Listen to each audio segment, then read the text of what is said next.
आ गए यार, आ गए। लाइट के भी नोट्स आ गए और अब इसी तरह इस चैनल पे डेली हर सब्जेक्ट हर चैप्टर के नोट्स आने वाले हैं। हर बार की तरह इस बार भी एक नहीं दो पीडीएफ हैं। एक में तुम्हारे हैंड रिटन नोट्स और दूसरे में previous year questions with answers और जो लेटेस्ट क्वेश्चंस 2021 पैटर्न पे आने वाले हैं, जो कि हैं तुम्हारे एमसीक्यूज और असर्शन रीजन क्वेश्चंस। रुक जा यार, तुरंत ही पीडीएफ लेने मत चले जाया करो। बस 2 मिनट की इंपॉर्टेंट बात है, इसे सुन लो और फिर तुम भी समझ जाओगे कि तुम्हें ये चैप्टर क्यों नहीं समझ में आ रहा है। लो, ये रहा पहला पीडीएफ जिसमें तुम्हारे हैंड रिटन नोट्स। अब देखो नोट्स में तुम्हारी होने क्या क्या चाहिए। देख लो ऊपर ही लाइट की प्रॉपर डेफिनेशन। अभी तक तो खाली यही पता था कि light help us to see various objects, फिर उसकी प्रॉपर्टीज, कुछ इंपॉर्टेंट प्रॉपर्टीज। फिर नीचे देखो डिफ्रैक्शन। इस प्राणी का नाम सुना है? ये तुम्हारे चैप्टर के पहले ही पेज के येलो से बॉक्स में छुपा बैठा था। ये यार देखो सारी बातें इंपॉर्टेंट है जो तुम्हारे एनसीईआरटी के एक एक पेज में दी है, एक एक लाइन में दी है। ये बोर्ड एग्जामिनेशन है और बोर्ड्स की गर्लफ्रेंड का नाम है एनसीईआरटी। फिर नीचे देखो लिखा है modern quantum theory of light, यानी कि लाइट का नेचर कैसा है। वो एक पार्टिकल भी है और वो एक वेव भी है। ये एमसीक्यू में आएगा कि लाइट का नेचर कैसा है, wave, particle, none of these and both of these. तो बोथ ऑफ दीज सही होगा। सुनो, ये भी तुम्हारे उस येलो बॉक्स में था जिसे तुमने इग्नोर कर दिया। अब आगे देखो reflection of light. Reflection of light तुम बचपन से पढ़ते आ रहे हो कि किसी भी अगर पॉलिश्ड सरफेस को लाइट हिट करेगी तो वो तुरंत वहां से रिफ्लेक्ट हो जाएगी और फिर उसके कुछ लॉस हैं। सिंपल वाले यार। फिर आता है प्लेन मिरर, इसकी प्रॉपर्टीज याद कर लेना। फिर स्फेरिकल मिरर में देखो ये सब तो तुम्हें पता ही है, डिफिनेशन लिख दी है, सब याद कर लो कि पोल, फोकल लेंथ, याद नहीं समझ लो। इसके बाद आता है तुम्हारा इमेज फॉर्मेशन। अब इमेज फॉर्मेशन में देखो कि रूल्स क्या क्या हैं। रूल्स सारे इसमें देख लो और इमेज फॉर्मेशन पे एक अलग वीडियो बना दी जाएगी, उसे देख लेना।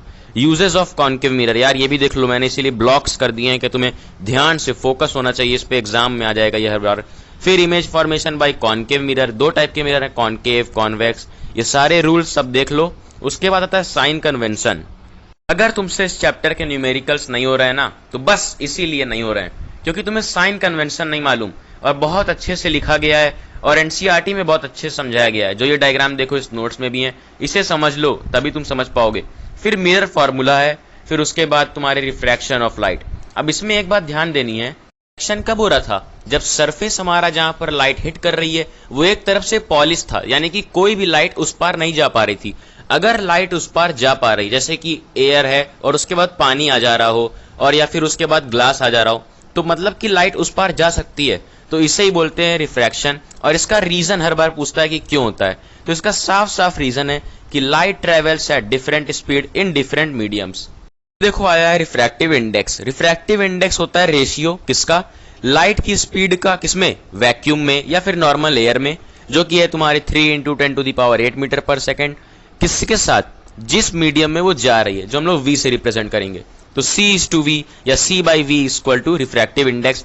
फिर आता है लॉज ऑफ रिफ्रैक्शन। अब इसमें सेकंड लॉ तुम्हें क्यों नहीं समझ में आ रहा है? क्योंकि तुमने अभी ट्रिग्नोमेट्री नहीं पढ़ी है और जिन्होंने पढ़ी है उन्हें समझ में आ रहा होगा। फिर देखो ये बहुत ही इंपॉर्टेंट टॉपिक है, इसे सही से समझ लेना।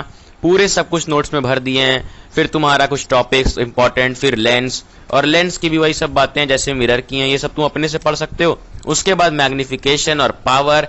मेरी भी पावर खत्म, और खत्म करते हैं ये वीडियो। रुको, सेकंड वाला पीडीएफ देख लो। सेकंड वाले पीडीएफ में है तुम्हारे previous year questions with answers और एमसीक्यू और असर्शन रीजन। इसे यार अच्छे से पढ़ना, ये भी आंसर्स के साथ दिए हैं। और माइंड मैप्स छोड़ना नहीं, माइंड मैप्स रिवीजन करते समय माइंड मैप सबसे ज्यादा इंपॉर्टेंट है।